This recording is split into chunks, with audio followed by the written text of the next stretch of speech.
Tribuners, ada yang penasaran dengan keris milik Pangeran Diponegoro.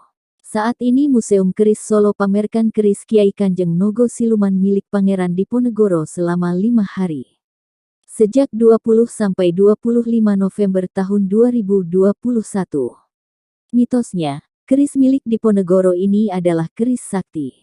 Keris bersejarah berusia lebih dari 150 tahun itu dikembalikan oleh pemerintah Belanda kepada pemerintah Indonesia pada Maret tahun 2020 lalu.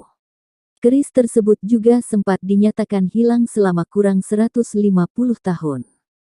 Melansir Tribun Jateng, keris Kanjeng Kiai Nogo Siluman terbuat dari besi hitam dan memiliki 11 luk.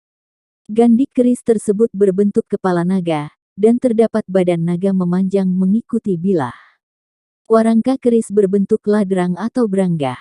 Bahkan, keris itu selalu dibawa Pangeran Diponegoro ketika berperang melawan Belanda pada tahun 1825 sampai tahun 1830 dalam peristiwa sejarah yang disebut Perang Jawa.